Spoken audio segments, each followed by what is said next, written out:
मस्तिष्क ब्रेन, मस्तिष्क एक जटिल कार्य प्रणाली वाला अंग है। यह खोपड़ी की ऊपरी हड्डियों में स्थित होता है। मस्तिष्क की कार्य प्रणाली को स्नायु तंत्र नर्वस सिस्टम कहते हैं, जो 3 प्रमुख भागों को मिलाकर बनता है। 1. मस्तिष्क ब्रेन तारांकन 2. मेरुरज्जु स्पाइनल कॉर्ड तंत्रिकाएं नर्व्स संदेश भेजने वाली तंत्रिका, सेंसरी नर्व्स कार्य करने वाली तंत्रिका, मोटर नर्व्स। मस्तिष्क का प्रमुख कार्य शरीर की सभी बाहरी तथा भीतरी क्रियाओं पर नियंत्रण रखना होता है, जैसे चलना फिरना, देखना, खाना पीना, सूखना, बाहरी क्रिया, धड़कन, श्वास क्रिया, भोजन पाचन आदि। भीतरी क्रिया मस्तिष्क के अन्य कार्य सोच विचार प्रबंधन, स्मरण शक्ति, भावनाएं, हंसना, रोना, तनाव, चिड़चिड़ापन भी होते हैं। की परिभाषा मस्तिष्क के किसी भी कार्य में जब अचानक कोई बाधा आ जाती है या मस्तिष्क तक शून्य कम पटुंसक, ऐसी स्थिति को बेहोशी कहते हैं। बेहोशी के सामान्य कारण सिर पर चोट लगना, हेड इंजरी 2, गंभीर चोट ट्रॉमा से अधिक रक्तस्राव 3, सदमा शॉक 4, हृदय का दौरा हार्ट अटैक 5, फांसी लगना हैंगिंग स्ट्रैंगुलेशन 1-6, दम घुटना सफोकेशन गैस या धुआं में फंस जाना 7, विष पॉइजनिंग या ड्रग ओवरडोज 8, दवाओं का तीव्र रिएक्शन 9, मिर्गी या हिस्टीरिया का दौरा सीजर्स 10, मधुमेह डायबिटिक कोमा 11, अधिक गर्मी या सर्दी एक्सट्रीम हीट और कोल्ड 12, बिजली का तेज झटका इलेक्ट्रिक्यूशन 13, पानी में डूबना ड्राउनिंग, अलर्ट होश में वॉइस रिस्पॉन्स क्षणिक बेहोशी जो आवाज को सुनकर प्रतिक्रिया करता हो, मूर्छा फेंटिंग पेन रिस्पॉन्सिव जो दर्द को महसूस कर प्रतिक्रिया करता है, अर्ध बेहोशी स्ट्यूपर अनरिस्पॉन्सिव जो बिल्कुल भी प्रतिक्रिया नहीं करता, पूर्ण बेहोशी या कोमा। श्वास क्रिया पद्धति रेस्पिरेटरी सिस्टम श्वास क्रिया मनुष्य के लिए अति आवश्यक होती है, जिसके थोड़ा सा भी कम हो जाने पर व्यक्ति का दम घुटने सफोकेशन लगता है। श्वास द्वारा जिस मिश्रण को हम अंदर लेते हैं उसे वायु एयर कहते हैं, जिसमें ऑक्सीजन की मात्रा लगभग 20-21% होती है। यही ऑक्सीजन फेफड़ों में जाकर रक्त में मिल जाती है तथा रक्त संचार के द्वारा पूरे शरीर में भ्रमण करती है। श्वास छोड़ने की स्थिति में लगभग 16-17 ऑक्सीजन भी वापस निकलती है, जो प्राय वायु के रूप में काम आती है। रेस्पिरेशन इस क्रिया के 3 भाग होते हैं। 1. श्वास को अंदर लेना इनहलेशन इंस्पिरेशन 2. श्वास को अंदर लेना इनहलेशन इंस्पिरेशन 2. ठहराव या गैसों का आदान प्रदान एक्सचेंज 3. श्वास को बाहर छोड़ना एक्सहलेशन एक्सपिरेशन। श्वास क्रिया में निम्न अंग कार्य करते हैं। 1. नासिका नोज 2. मुख माउथ 3. श्वास नली trachea wind pipe 4. Bronchi 5. Bronchioles 6. फेफड़े लंग्स ओली 7. आगंटर अल्वियोलाई एयर पॉकेट्स वायु इन अंगों से होती हुई एयर पॉकेट्स तक जाती है, जहां वायु में से ऑक्सीजन ली जाती है, जहां तक बाकी बची वायु जिसमें अभी भी 16-17% ऑक्सीजन होती है, इसी रास्ते वापस चली जाती है। इसी ऑक्सीजन की मात्रा के कारण यह एक्सहेल्ड एयर रिज्यूजुलेशन संभव हो पाता है। वयस्क मनुष्य 1 मिनट में 10-20 बार श्वास क्रिया करते हैं। छोटे बच्चों की श्वास क्रिया 20-30 बार होती है। नवजात शिशु की श्वास क्रिया 1 मिनट में 30-40 बार तक होती है। श्वास क्रिया का नियंत्रण मस्तिष्क में स्थित श्वास केंद्र रेस्पिरेटरी सेंटर से होती है। फेफड़े श्वास क्रिया द्वारा प्राप्त ऑक्सीजन से हृदय से आए हुए अशुद्ध रक्त डीऑक्सीजनेटेड ब्लड को शुद्ध ऑक्सीजनेटेड कर देते हैं, जिससे ऑक्सीजन परिवर्तित होकर कार्बन डाइऑक्साइड बनकर श्वास मार्ग से बाहर निकल जाती है। सफोकेशन दम पुटना एक ऐसी अवस्था है जिसमें फेफड़ों को पर्याप्त मात्रा में ऑक्सीजन नहीं मिल पाती, जिससे रक्त को ऑक्सीजन की पूर्ति में कमी आती चली जाती है तथा शरीर के सभी अंगों विशेषकर मस्तिष्क हृदय को ऑक्सीजन मिश्रित रक्त की आपूर्ति नहीं होती, जिससे उसकी कोशिकाएं धीरे धीरे कार्य करना कम करती जाती है।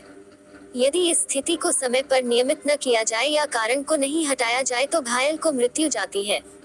दम पुटने के कारण कॉजेज ऑफ सफोकेशन 1. वायु में ऑक्सीजन की कमी लैक ऑफ ऑक्सीजन, खानों में सीवर में, कुओं में अधिक ऊंचाई पर हुआ या धूल के कारण। 2. वायु मार्ग में बाधा या दबाव बना, फंदा लगना चोकिंग, बेहोशी में जीभ का पौधे सुबक जाना, रोल बैक ऑफ टंग, गर्दन पर दबाव, फांसी, गले का संक्रमण। 3. श्वास प्रक्रिया का पूरा न होना, फेलियर ऑफ रेस्पिरेटरी मैकेनिज्म, छाती पर भारी वजन गिरना, भूड़ में दब जाना, पर्लिया टूटने से फेफड़े घायल होना, बिजली का झटका, टेटनस, पोलियो, फेफड़ों के संक्रमण। दमा आदि से। श्वास क्रिया के केंद्र ब्रेन पर चोट या दबाव। 4 फेलियर ऑफ रेस्पिरेटरी सेंटर, सिर पर गंभीर चोट लगना, विष के कारण श्वास क्रिया केंद्र का बंद होना, बिजली का तेज झटका। बम घुटने के चिन्ह और लक्षण। 1 श्वास का खींचकर आना, ब्रेथलेसनेस। 2 त्वचा, चेहरा, होठ, नाक, नाखून नोले पड़ना, साइनोसिस, गले की शिराओं का फूलना, स्वेलिंग ऑफ नेक वेन्स। 4 बेचैनी तथा घबराहट, गिडीनेस। 5 हृदय गति का रुकना, एब्सेंस ऑफ पल्स। 6 मृत्यु, डेथ। फेफड़ों का पुनर्चालन, कार्डियोपल्मोनरी रेससिटेशन, सीपीआर। जब किसी भी स्थिति में हृदय तथा फेफड़े कार्य करना बंद कर देते हैं, ऐसी स्थिति को क्लिनिकल डेथ कहते हैं। श्वास क्रिया, ब्रीदिंग बंद होने के कारण रक्त को ऑक्सीजन मिलना बंद हो जाती है। फलस्वरूप हृदय की मांसपेशियों को भी कार्य करने के लिए ऑक्सीजन नहीं मिलती तथा हृदय का इंकुचन, सिस्टोली तथा प्रसारण, डायस्टोल, बंद हो जाता है, जिससे महाधमनी, एओर्टा से रक्त प्रवाह आगे नहीं जा पाता। फलस्वरूप शरीर का रक्त संचार रुक जाता है। इस स्थिति को स्पष्ट करने के लिए कैरोटिड आर्टरी को महसूस करके देखने पर हमें पता चल जाता है कि हृदय ने कार्य करना बंद कर दिया है, या लुक, लिसन, फील के द्वारा ब्रीदिंग देख ले। ऐसी स्थिति में जब रक्त संचार बंद हो जाता है तो हृदय की धमनियों में स्वयं, फेफड़ों में, मस्तिष्क में तथा शरीर के सभी अंगों में रक्त संचार न पहुंचने के कारण उन अंगों की कोशिकाएं, सेल्स, ऑक्सीजन तथा पोषक तत्वों के अभाव में मरने लगती हैं तथा न लौटने वाली स्थिति, इरिवर्सिबल स्टेज में पहुंच जाती हैं। तो ऐसी स्थिति को पूर्ण मृत्यु या बायोलॉजिकल डेथ कहते हैं। क्लिनिकल डेथ तथा बायोलॉजिकल डेथ का अंतर 4-6 मिनट का या अलग अलग लोगों में भिन्न भिन्न हो सकता है। अतः जैसे ही प्राथमिक सहायक को पता लगे कि व्यक्ति में जीवन के अंश नहीं है, सीपीआर को तुरंत प्रारंभ कर तथा इसी क्रिया को तब तक करें जब तक वह चिकित्सक तक न पहुंचे या आप थक न जाएं। इस क्रिया से उसके मस्तिष्क तथा बाकी अंगों को कुछ मात्रा में ऑक्सीजन मिश्रित रक्त कृत्रिम रूप में पहुंचता रहता है तथा बायोलॉजिकल डेथ को होने से कुछ देर रोका जा सकता है। अतः जब समय का भान न भी हो तब भी सीपीआर प्रारंभ कर देना चाहिए। आपातकालीन स्थिति में जहां व्यक्ति बेहोश हो जाए या प्रतिक्रियाहीन हो, श्वास या धमनी की धड़कन, पल्स बंद हो जाए, DRSABCD फॉर्मूला अपनाएं। डी डेंजर, खतरा, खतरों का आकलन करें तथा संभावनाओं को तलाशें, अपने आप को सुरक्षित रखें तथा क्रमशः निम्न कार्य करें। 1 यदि खतरा हटाया जा सके तो खतरा हटाने का प्रयास करें, जैसे यदि व्यक्ति धुएं या गैस से प्रभावित हुआ है तो खिड़की दरवाजे खोल दे या तोड़ दे। 2 यदि खतरा हटाना संभव न हो तो घायल को खतरे वाले स्थान से दूर हटाने का, जैसे पानी में डूब रहे व्यक्ति को पानी से निकालने का प्रयास करना। RR रिस्पॉन्स, प्रतिक्रिया, AVPU लेवल ऑफ रिस्पॉन्स, घायल होश में है या बेहोश है इसे जानने के लिए घायल की प्रतिक्रिया, रिस्पॉन्स जानने का प्रयास करें। I दूर से आवाज लगाएं, यदि कोई प्रतिक्रिया न हो तो E कान के पास जोर से आवाज लगाएं, यदि कोई प्रतिक्रिया न हो तो E कंधों को थपथपाएं, टैप द शोल्डर्स और स्क्वीज शोल्डर्स। फिर भी यदि शरीर के अंगों या नेत्रों में कोई प्रतिक्रिया न दिखाई दे, ऐसे घायल को प्रतिक्रियाहीन, अनरिस्पॉन्सिव माना जाना चाहिए।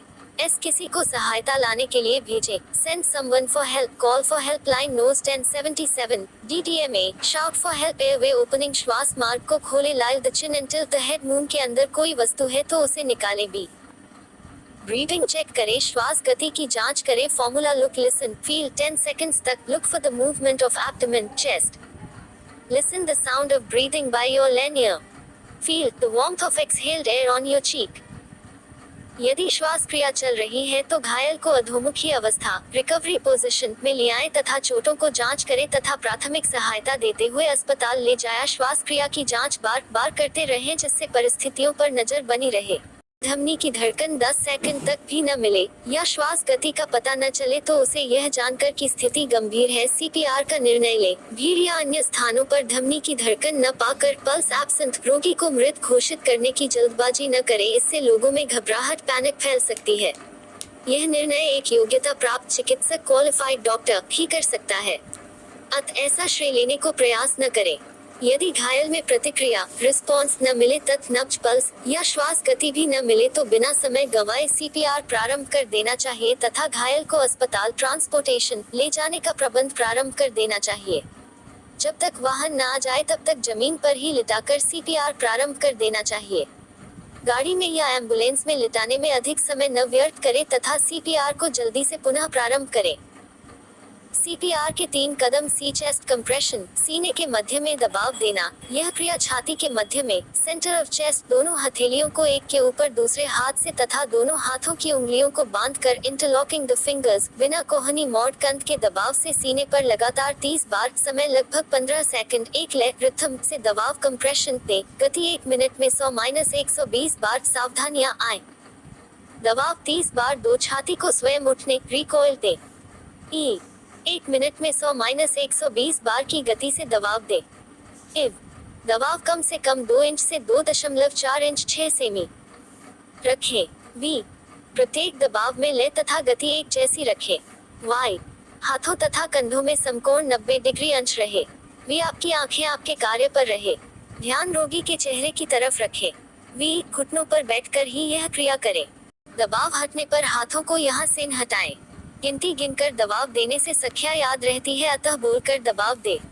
सीने पर दबाव के उद्देश्य। Aims of chest compressions, how chest compression works.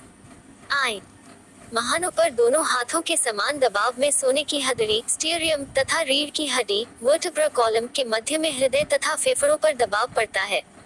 ई हृदय की मांसपेशियां पर दबाव से हृदय के कोष्ठों चेम्बर्स में रुका हुआ रक्त महाधमनी एओर्टा में आगे बढ़ता है, जिससे पीछे के कोष्ठ चेम्बर्स खाली हुए काष्ठों को फिर से रक्त से भर देते हैं तथा लगातार दबाव से रक्त नलियों में लगातार कृत्रिम रक्त संचार आर्टिफिशियल ब्लड सर्कुलेशन होने लगता है तथा यह मस्तिष्क तथा अन्य अंगों तक जाता है। ई हृदय पर दबाव में करोटिड आर्टरी द्वारा रका मस्तिष्क की कोशिकाओं तथा शरीर के अन्य अंगों को मिलता रहता है, जिससे कोशिकाएं नष्ट होने से बची रहती है। Delaying the drainage of cells, सोने पर दबाव में फेफड़ों पर भी दबाव पड़ता है, जिसमें रवास नती के द्वारा हवा भी अंदर बाहर होने में ऑक्सीजन मितने की स्थिति बनती है। TV A open the airway, श्वास मार्ग को खोले। सामान्य बेहोशी की परिस्थिति में हमारी जीभ, जो कि मांसपेशियों से बनी होती है, अनियंत्रित होने के कारण श्वास मार्ग में पीछे की तरफ लुढ़कने रोल बैक से उसे बंद कर देती है। अत्रचान्य मार्ग को खोलने के लिए निम्न कदम उठाएं। आए ठोड़ी को दाएं हाथ की उंगलियों में तथा बाएं हाथ से सिर को ऊंचा कर दे। Lift the chin with tilting the head back. ई मुंह की खोद कर देखें, यदि कोई बाहरी वस्तु फॉरेन बॉडी जैसे रेत, मिट्टी, ककड़, टूटे दांत, जमा रक्त अदर है तो उन्हें निकालने का प्रयास चेहरे को एक ओर करके करें, जिससे आपकी उंगलियों के दबाव में वह वस्तु और अंदर न जाए। ई गर्दन तथा छाती के आसपास के वस्त्रों बंधनों को ढीला करने का प्रयास करें, जिससे उसे श्वास लेने में परेशानी न हो। इव श्वास नली प्रबंधन, एयरवे मैनेजमेंट। बंद श्वास मार्ग को खोले रखने के लिए आजकल कृत्रिम साधन आर्टिफिशियल एयरवे उपलब्ध हैं, जिन्हें श्वास नलों में स्थित कर देने से श्वास मार्ग खुला रहता है, जैसे LMA आदि। B breathing, mouth to mouth breathing और माउथ टू नोज। इन्फेंट्स श्वास मार्ग को खोलने के बाद तुरंत प्राथमिक सहायक द्वारा उसके श्वास मार्ग में अपने मुंह के द्वारा छोड़ी गई वायु एक्सहेल्ड एयर को 5 सेकंड के अंदर 2 बार घायल को दे। यह क्रिया मुंह से मुंह के द्वारा, माउथ टू माउथ मुंह से नाक के द्वारा, माउथ टू नोज अथवा मुंह से मुंह और नाक द्वारा, mouth to mouth and nose छोटे शिशुओं में दी जाती है। नोट: एक सामान्य व्यक्ति वातावरण द्वारा जो श्वास क्रिया करता है उसमें 3 स्थितियां, 1 अंत श्वास, 2 ठहराव बहिश्वास होती है। जब सामान्य व्यक्ति श्वास लेता है तो वातावरण में स्थित वायु में से लगभग 20-21% ऑक्सीजन उसके फेफड़ों में जाती है, लेकिन व्यक्ति को आवश्यकता केवल एक बार में लगभग 4% ऑक्सीजन की होती है। अतः जब व्यक्ति श्वास छोड़ता है अन्य गैसों के साथ लगभग 16-17% ऑक्सीजन भी बाहर आती है। इसी छोड़ी गई वायु एक्सहेल्ड एयर से हम किसी को यह एक्सहेल्ड एयर रिससिटेशन दे सकते हैं। मुंह से मुंह द्वारा जब सांस दी जाए तो निम्न सावधानियां बरती जाएं। 1. मुंह से मुंह श्वास एक प्रक्रिया में 10 सेकंड में 2 बार दे। प्रथम सेकंड तथा छठे सेकंड में श्वास दे। 2. श्वास को सीमित मात्रा हो दे, नहीं तो पेट में वायु गैस्ट्रिक इन्फ्लेशन भर जाती है। 3. श्वास देते समय बाएं हाथ के अंगूठे तथा उंगली से रोगी के नाक को दबाकर रखें ताकि दो गई वायु इस मार्ग से बाहर न निकल पाए। अपने होठों का आकार थोड़ा बढ़ा कर उसके होठों पर रखें ताकि आप द्वारा दी गई वायु पूरी अंदर जाए। 5. दोनों होठों को पूरी तरह सौल रखें ताकि दी गई वायु बाहर निकल न सके। 6. श्वास देते समय ठोड़ी को ऊंचा रखें ताकि दी गई वायु पूरी अंदर जा सके। 7. सुरक्षा की दृष्टि से आपके और घायल के होठों के बीच कोई पतला कपड़ा या माउथ शील्ड रखें ताकि संक्रमण का खतरा न हो। 8. यदि Ambu bag automatic mobile breathing unit मिल जाए तो उससे श्वास देना और आसान हो जाता है। 9. श्वास देते समय आपकी नजर उसकी छाती पर रहे ताकि श्वास अंदर जाने से उसकी छाती उठती है या नहीं। इसे अपनी दाएं आंख से देखें। 10. श्वास मार्ग को खोलने के लिए जब ठोड़ी पर उंगली रखें तो ध्यान रहे इससे श्वास नली पर ही दबाव न पड़े। केवल हड्डी वाले भाग से ठोड़ी को ऊंचा उठाएं। माउथ टू माउथ ब्रीदिंग के उद्देश्य 1. आप द्वारा छोड़ी गई ऑक्सीजन लगभग 16-17% उसे मिलती है जबकि उसको आवश्यकता भी केवल 4% है। 2. रक्त में ऑक्सीजन मिल जाने से शरीर के तंतुओं तथा मस्तिष्क को ऑक्सीजन मिश्रित रक्त जाता रहता है।